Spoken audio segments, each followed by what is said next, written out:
na kami ng pambaon ng aking panganay.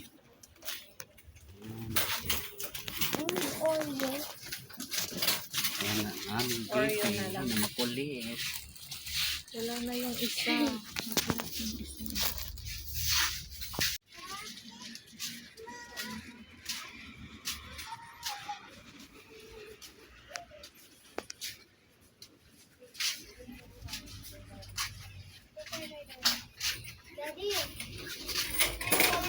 Oh, yan lang, bigat ka eh. Ayan na nga, ang bata. Nagkabuhat-buhat. Hello. Hello, Ying-Ying.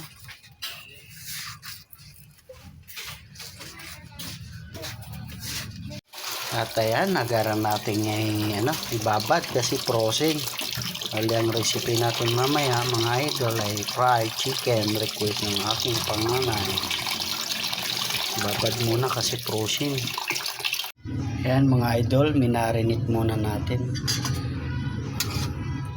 Matagal lang ibababad siya na para umano yung niya, marinate, kumapit.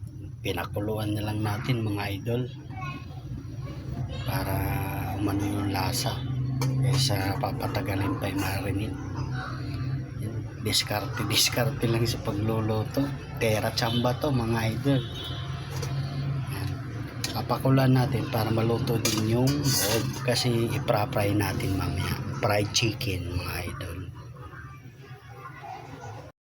Ano yun na nga mga idol, parang naging adobo na. Luto na to, pwede na tong ma-fry. Lagyan natin ng crispy fry. Luto na yan ng loob. Diskarte lang kasi pag diretso salang yun sa mga idol, dumudugo-dugo pa yung gitna. Fry na, crispy na yung labas, ang loob hindi pa luto. Yan, inanon natin na ibang style ba. Yan.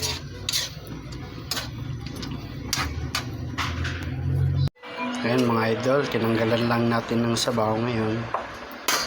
Isasosaw lang natin dito. Yan. Alright.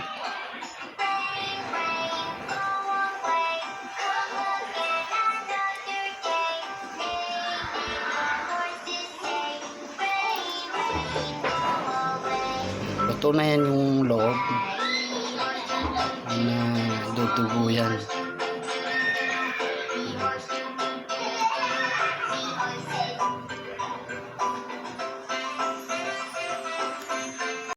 Ayan, kulo ng ating mantika. Salang na natin mga idol. Wow. Ganyan lang. Ganyan lang kasimple. Alright.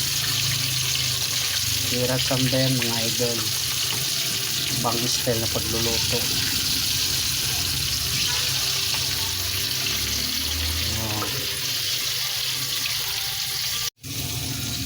Yan na nga mga idol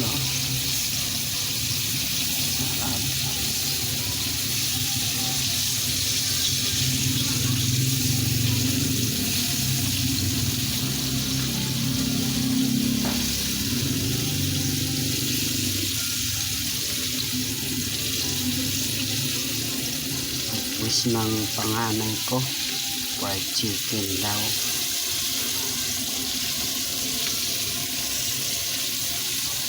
Magyaya mag-Jollibee, binili na lang natin ng manok, mas mura-mura pa.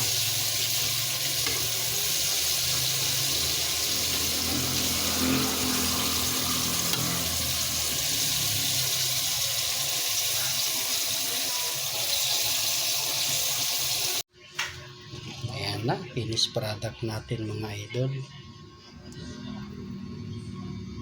Ready to eat na. Gravy.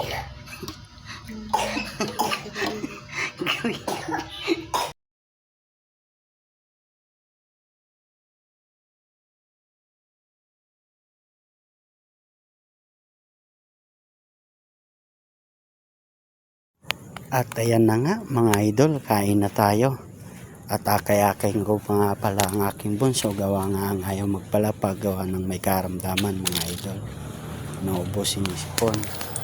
Kaya akay-akay lagi, ayaw magpalapag mga idol. Kaya hanggang dito na lang mga idol. Bye bye.